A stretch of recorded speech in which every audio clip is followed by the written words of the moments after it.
Trabajo para una empresa paraestatal y mi labor reside en tomar datos de ciertos equipos de medición todos los días a determinada hora en lugares específicamente establecidos. Uno de ellos es la antigua planta de Clorados 3 en el complejo Pajaritos, lugar donde fue aquella explosión donde murió mucha gente en el año 2016. Un día domingo hacía mi recorrido de lo más normal y me encontraba en estas instalaciones. Eran las 12 del día. El sol estaba a todo lo que daba. Los que conocen Coatzacoalcos saben que en los meses de mayo el calor y los rayos del sol son extremos. Me bajé del vehículo. Tomé mi tabla para anotar la última medición y de repente se acercó a mí una persona de aspecto mayor. Llevaba el uniforme color naranja, característico de las compañías que trabajan para esta empresa. Me llamó la atención que parecía que trajera grasa automotriz en la cara. Su ropa estaba rasgada y su aspecto era sucio.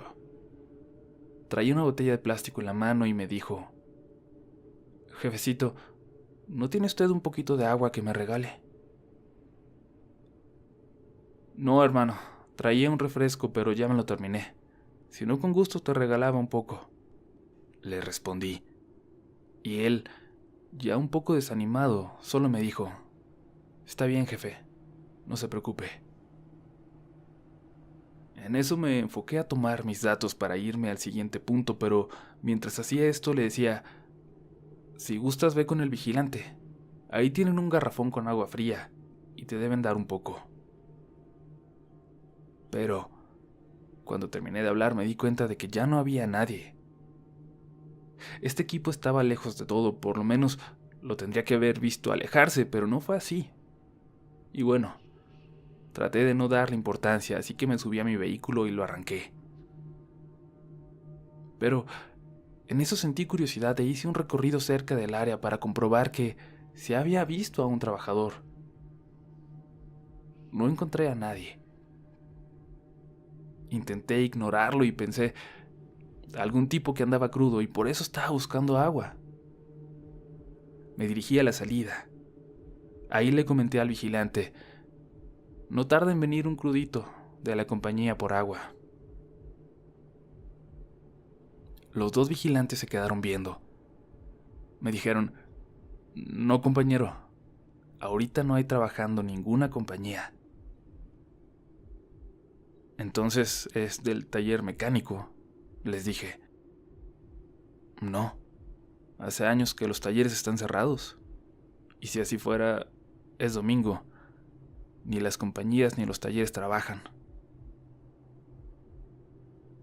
En eso llegó un tercer vigilante, un señor ya de edad avanzada. Le contaron y me dijo: «Ay, hermano, lo que tú viste fue un difuntito que anda penando». Ya con un ambiente serio, los tres coincidieron en algo y el mayor de ellos lo describió así: «Hijo, de noche, de plano mejor no hacemos el recorrido en esa zona. Se escucha gente gritando, fierros cayéndose, se ven sombras, se escuchan llantos.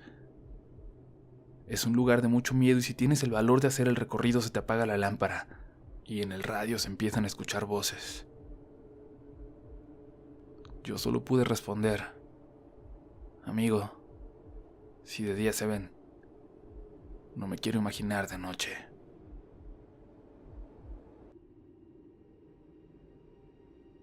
Desde que tengo uso de razón siempre he sentido pasión por este género de terror, en películas, libros, series. Y es por ello que mi madre no deja de decirme que abro portales que no debo. Pues es muy común que en mi casa escuchemos pasos, voces, que objetos se muevan solos y hasta ver a un ser que se ha aparecido varias veces. Pero la historia que les voy a contar no sucedió en mi casa. Mi nombre es Mario. Vivo en una pequeña comunidad al oriente del estado de Aguascalientes, México. Hace 8 años me dirigía de la universidad a mi casa. La escuela se encuentra aproximadamente a 300 metros de la carretera 70 Oriente, y por esa zona está un cruce de caminos, el de esa carretera y el de un camino de 5 kilómetros que va al pueblo donde vivo.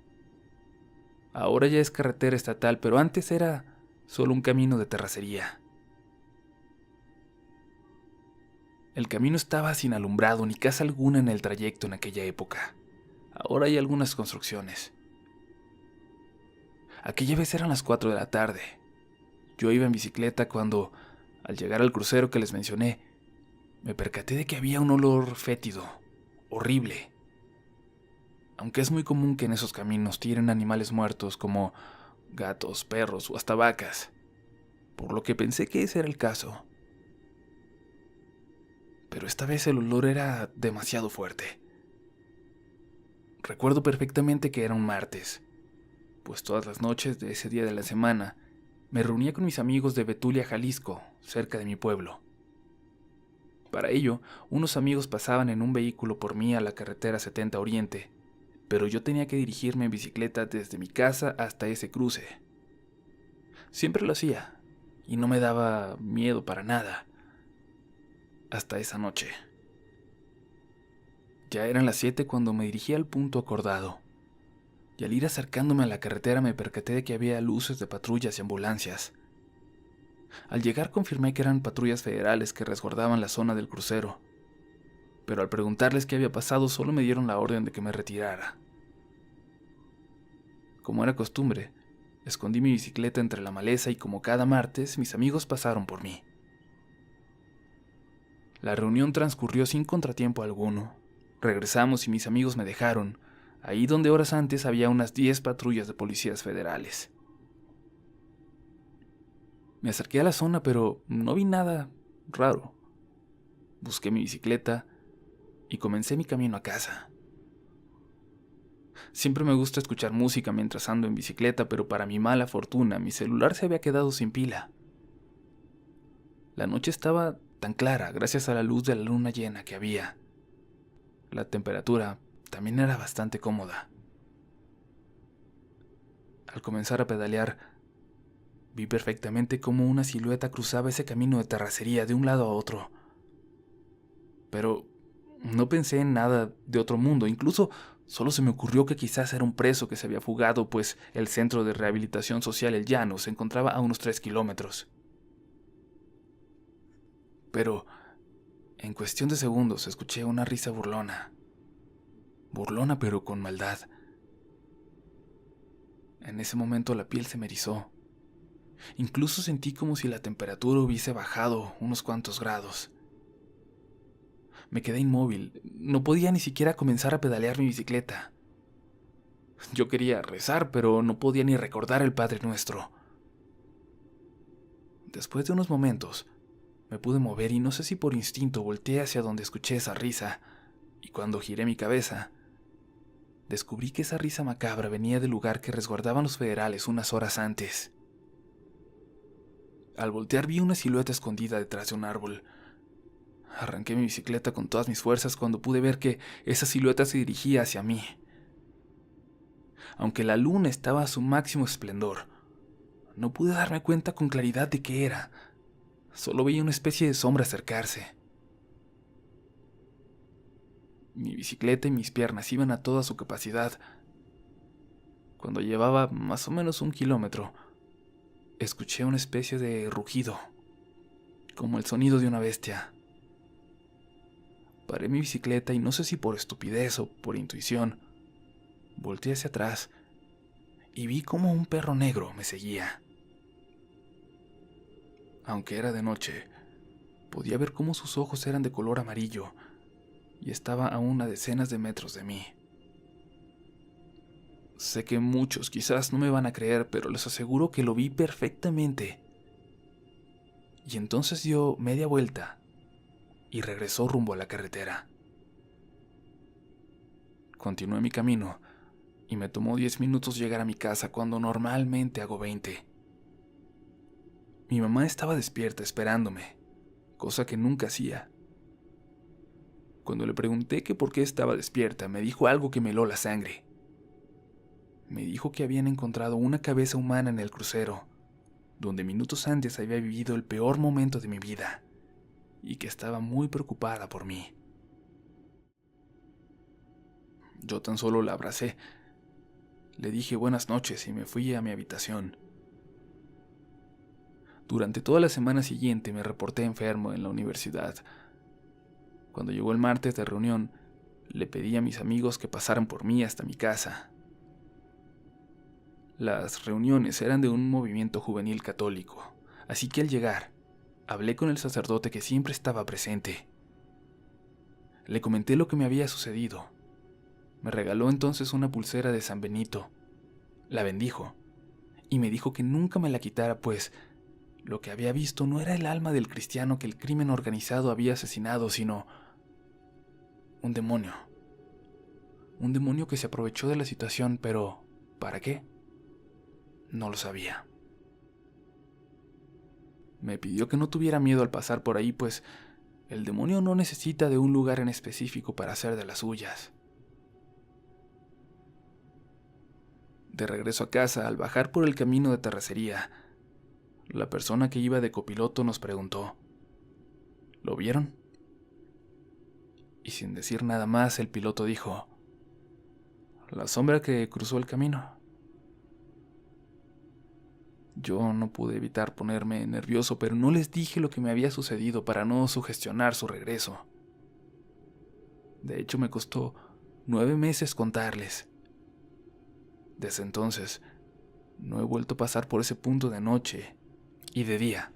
Me fui en carro a la universidad, acompañado por otros estudiantes de mi pueblo. Después de ese evento, mis amigos y yo nos dirigíamos a Betulia por un camino de terracería más largo que está más adentro de mi pueblo, con tal de no pasar por ese lugar de noche. De esto hace ya años. Si quise contarlo hasta ahora fue porque he visto, de nuevo, a esa sombra y a ese perro, pero en un lugar completamente diferente. Después de que me gradué, he tenido la oportunidad de trabajar en lo que estudié. Actualmente laboro en una granja criadora de cerdos. Para llegar a ella tengo que atravesar el monte o seguir por un camino de terracería, pero por este camino tengo que cruzar una especie de represa que, en época de lluvia, llega a desbordar y es hábitat de bellas especies de aves. En septiembre del 2018, acudí a una fiesta en casa de un amigo que vive cerca de la granja. Estuvimos conviviendo, bebiendo, y al terminar me transporté como de costumbre a bordo de mi motocicleta y para ahorrar tiempo, decidí cruzar por el monte. Cuando llegué a la especie de represa que tiene una curva, escuché el llanto de un bebé. Era tan fuerte que aún con los audífonos que llevaba pude escucharlo claramente. Detuve mi marcha, pero supe que no era un bebé cuando descubrí que el llanto venía desde el centro de la represa. Encendí mi moto para arrancar cuando escuché perfectamente esa risa macabra, la que había escuchado años atrás. Al llegar a la curva, vi como un perro se metía entre la hierba. Ya no quise avanzar y me regresé a donde estaba la fiesta. Les dije lo que me había ocurrido, pero no me creyeron, aunque accedieron a que me quedara a pasar la noche. Creo que volvió ese ser. Creo que la pulsera me protegía, pero como en la granja me tengo que bañar al ingresar y salir por cuestiones de bioseguridad, un día la perdí y no volví a comprar otra. Desde entonces no me gusta andar lejos por las noches, y mucho menos si voy solo. Afortunadamente sigo en contacto con ese sacerdote, que me regaló una cadena con una cruz y con un San Benito al reverso. Si ustedes creen en Dios, pero no en cosas paranormales, solo les digo una cosa. Así como existe Dios, existe Satanás y sus demonios, que no paran ni de día ni de noche.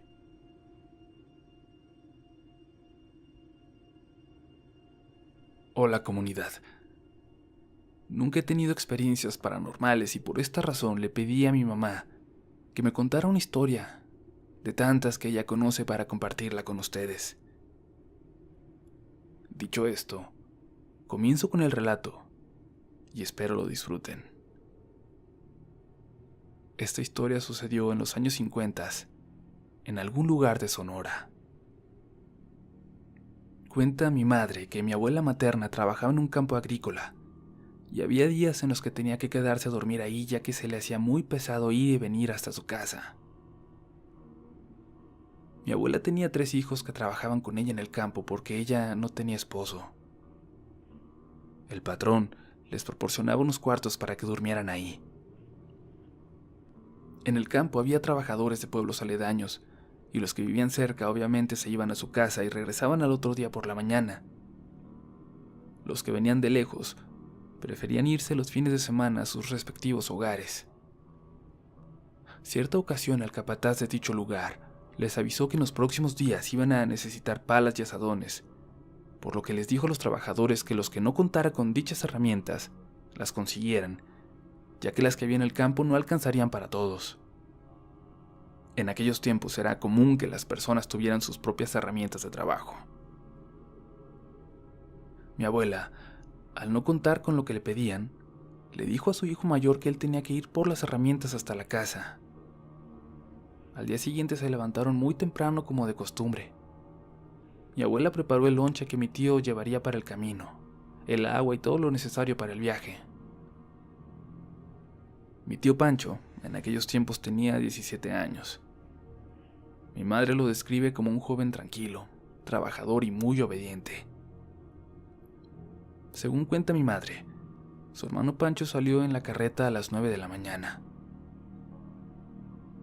Mi abuelita lo bendijo y le deseó suerte en el camino.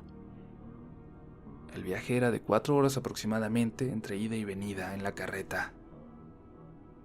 Pero mi abuela no se preocupaba, ya que en aquella época no había tantos peligros en los caminos como ahora. Mi abuela vio a su hijo perderse en el camino y sabía que tenía que estar de regreso entre las 4 y las 5 de la tarde. El resto del día transcurrió sin novedad. Cayó el atardecer y mi tío no llegó. Mi abuelita se preguntaba qué era lo que había pasado con su hijo, por qué tardaba en volver. Pancho sabía que debía regresar antes de que cayera la noche. Era el mes de agosto y el sol tardaba en ocultarse. Mi abuelita tenía la esperanza de que llegara antes de las 8 cuando aún se veía. Pero no fue así. Mi tío no llegó. Las horas pasaron y mi abuela y sus hijos solo pedían que nada malo le hubiera ocurrido a Pancho. Trataban de mantenerse positivos. Tal vez en una de esas, el tío Pancho había decidido pasar la noche con los parientes y salir hasta el otro día. O tal vez se había sentido mal, o al caballo le había pasado algo. Esta y muchas ideas pasaban por la cabeza de la abuela. Incluso por un momento pensó en ir y pedirle una carreta prestada al patrón para ir en búsqueda de mi tío, aunque ya era muy tarde. En este punto de la historia, mientras me la contaba mi madre, yo ya me estaba haciendo ideas en la cabeza. Creía que mi tío había sufrido un accidente o que le habían quitado la carreta a unos ladrones. Lo que les relataré a continuación me parece como sacado de un libro, pero mi madre jura que es real. Según esto, en aquellos tiempos el monte era bastante espeso. Mi mamá cuenta que era fácil perderte, que antes el monte no era como ahora, que era muy tupido, que mucha gente se norteaba, y ya se habían dado casos de que se perdieran de esta manera. Mi tío conocía bien la ruta, ya que no era la primera vez que pasaba por ahí, pero supuestamente, al adentrarse en el camino que lo llevaría a casa, algo pasó. Mamá cuenta que uno se internaba en el monte y había distintos caminos y veredas que te llevaban a X o Y lugar. La gente los conocía bien. El día que mi tío fue por las herramientas, se perdió en el monte. Dicen que solo estaba dando vueltas en el mismo lugar como si fuera un laberinto. No llegaba a ninguna parte. Todos los caminos se veían iguales y pues nada. Se quedó atrapado, por llamarlo de alguna manera. El caso es que entre vuelta y vuelta le cayó la noche, y mi tío para estas alturas del partido ya estaba asustado. El caballo cansado ya había perdido hasta la comida que llevaba. En su desesperación ni siquiera supo dónde quedó el agua. Estaba perdido en esa oscuridad y por si fuera poco, nadie pasaba por ahí. O al menos, eso era lo que él creía. Mi tío les contó que solo escuchaba sonidos de animales nocturnos y nada más. Tenía miedo y ya sin fuerzas de nada, dice que bajó de la carreta. Viéndose solo, comenzó a llorar de la desesperación. No entendía qué estaba ocurriendo. No sabía cuánto tiempo había transcurrido. Perdió la noción del tiempo. Se veía solo, sentado en el suelo, sucio, con hambre, con sed, cuando a lo lejos escuchó que se aproximaban unas voces y con las fuerzas que le quedaban, gritó: ¡Ey! ¡Ey, acá estoy! No tengan miedo, no les voy a hacer nada, estoy perdido. Los que se acercaban eran dos hombres a caballo. Venían fumando y platicando. Se acercaron a mi tío y le preguntaron qué es lo que hacía a esas horas de la madrugada ahí. Mi tío les dijo que se había perdido y que no había podido salir del monte, que tenía mucha hambre y sed. Los hombres le ofrecieron agua y unos tacos. Al caballo le dieron de beber. Le preguntaron que a dónde se dirigía y de quién era hijo. Mi tío les dijo que iba para el sufragio y que su mamá era doña Polonia. Los señores le dijeron que era una casualidad, ya que mi abuela era media hermana de ellos. ¿Qué tan desorientado estaría mi tío que ni siquiera reconoció a sus parientes? El caso es que los hermanos de la abuela lo encaminaron. Saliendo del monte le indicaron qué ruta seguir. Le dijeron que se fuera derecho por donde ellos le habían indicado y que no se desviara.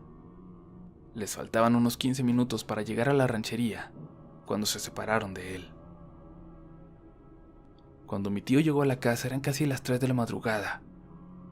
Les platicó lo sucedido y ellos le dijeron que descansara, que al día siguiente un adulto lo acompañaría al campo para dejar las herramientas. Pero, después de lo sucedido, mi madre relata que el comportamiento de mi tío se volvió bastante extraño. Mi abuela se dio cuenta de que algo andaba mal. Observaba a su hijo y no terminaba de entender esta nueva actitud. A los 4 días del incidente fue cuando él comenzó a hacer cosas muy extrañas. Se encerraba en un cuarto y no dejaba que nadie entrara. Dormía en total oscuridad. Bueno, dormir es un decir, ya que se la pasaba platicando con alguien toda la noche. La abuela escuchaba sus conversaciones, pero nunca se animó a interrumpirlo. Prefería pensar que hablaba solo. No entraban a donde dormía, ya que tapaba la puerta con un petate, ponía sábanas y todo lo que podía para que no vieran lo que hacía. Ya había pasado una semana, y mi abuela le preguntó a mi tío Pancho que por qué se encerraba en el cuarto, que con quién hablaba en las noches. Mi tío le contestó que se encerraba para poder estar con su esposa, ya que ella era bastante tímida y no quería que la vieran, aún. Y si lo escuchaban hablar era porque ella platicaba con él. Supuestamente la esposa de mi tío llegaba en cuanto la noche caía. Se metía al cuarto con él y la única condición era que no hubiera nada de luz. Por esta razón mi tío, en cuanto oscurecía, no salía para nada del cuarto y andaba desnudo por él. Cuando mi abuela escuchó las palabras de mi tío, se quedó bastante sorprendida. Se había vuelto loco. Fue lo primero que pensó, ya que él no tenía novia ni nada. Ni ella, ni nadie más había visto a esa mentada esposa, así que todo tenía que estar en la imaginación de mi tío. Estando al tanto por fin de la situación, mi abuela pensó que era hora de buscar a algún curandero para ver qué le resolvía. Así que llegó el fin de semana y la abuela se dirigió a Navojoa. Caminando por el lugar, le salió al paso una húngara, como le llaman ahí a las gitanas, quien al verla le dijo: «Deme 20 centavos y le digo la suerte». Mi abuela le respondió que no le interesaba. La húngara le volvió a decir que la dejara leerle la suerte, que ella solo deseaba ayudarla. Mi abuelita se volvió a negar y la mujer le dijo: «Ándele, señora, déjeme ayudarle. Usted tiene a uno de sus hijos malito». Cuando la abuela escuchó esto, cambió de opinión. Le dio los 20 centavos y la húngara le dijo que le soplara 3 veces a la moneda. Le tomó la mano a la abuela y le dijo que ella conocía bien a la persona que podía curar a su hijo, que este señor vivía en un pueblito al lado del mar. La abuela le contestó que ella no conocía a ningún curandero, pero la mujer le dijo que sí, que ella lo conocía, que la abuela y ese señor le habían hecho una fiesta a un santo. Entonces la abuela recordó que hace poco ella y otras personas habían hecho fiesta en honor a un santo y que había conocido a una persona con las características que decía la mujer. Solo que la abuela no sabía que ese señor que la había acompañado realizaba ese tipo de cosas. Después de leerle la suerte, la gitana se despidió de ella, no sin antes decirle que no tardara en llevar a su hijo con el señor, si no quería que mi tío empeorara. Al día siguiente, ahí tienen a mi abuela buscando al señor que le habían dicho. Se levantó muy temprano y se llevó a mi tío. Dieron con la casa del curandero, y él les dijo que ya los esperaba. La abuela lo puso al tanto de la situación y lo que escuchó de labios del curandero la dejó sorprendida. Según él, el día que mi tío se perdió en el monte pasó por un lugar donde había un nido de víboras. Una de ellas lo eligió como esposo y lo encantó. Por esta razón mi tío no quedó bien de sus facultades. La víbora lo enloqueció de tal manera que mi tío la veía en las noches y tenían relaciones sexuales. Se le presentaba en forma de mujer joven y de cuerpo hermoso. Solo él podía verla y hablar con ella. De hecho, mi tío no dormía por las noches y su apetito había disminuido. El curandero preparó unos remedios con diversas hierbas, ungüentos y demás. Se los untaron a mi tío por todo el cuerpo. Le dieron un masaje en la cabeza y se la amarraron con un pañuelo. El curandero le hizo limpias y no sé cuántas cosas más. Después, le dijo a la abuela que si no veía mejor en 15 días, que lo llevara de nuevo. También le dijo que no tuviera cuidado ya que él lo iba a estar velando. Cuando llegaron a la casa, mi tío dijo que tenía mucho sueño, que estaba cansado y que se iba a ir a acostar. Habían pasado casi todo el día con el curandero y mi tío solo quiso dormir. La abuela estaba en espera de la llegada de la esposa. El curandero le había asegurado que la víbora tenía que presentarse todas las noches. Pero en algún momento el sueño venció a mi abuelita y todos en la casa se quedaron dormidos. Al día siguiente mi tío despertó muy alegre, se notaba diferente. Mi abuela le preguntó si había venido su esposa a visitarlo, ya que ella se quedó dormida por el cansancio. Mi tío le respondió que sí, pero que su mujer le había dicho que era la última vez que lo visitaba, que estaba enferma, que le dolía mucho la cabeza y que además le molestaba su olor. Su esposa le dijo que apestaba y que ya no pensaba volver. En efecto, el curandero le había dicho a la abuela que a la serpiente le iba a resultar desagradable el aroma de estas hierbas y que esto le iba a alejar de mi tío. Además, el señor iba a estar cazando a la serpiente, y ahí entendió eso de velar a mi tío. Mi madre recuerda que la abuela contaba lo último que dijo mi tío de la serpiente. Amá, viera qué chistoso. Mi esposa trae la cabeza amarrada igual que yo. ¿Por qué será? Ella guardó silencio y dice que en ese momento empezó a oler a incienso y que del cuarto de mi tío salió una figura de humo. Según ella, era el curandero que andaba ahí limpiando el lugar.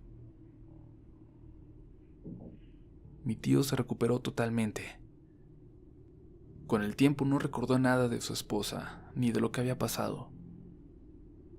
En la familia no se habla de eso, ya que prefirieron olvidarlo. Mi mamá me preguntó que qué opinaba sobre esto y la verdad no supe qué responderle. Y pues hasta aquí llega mi relato.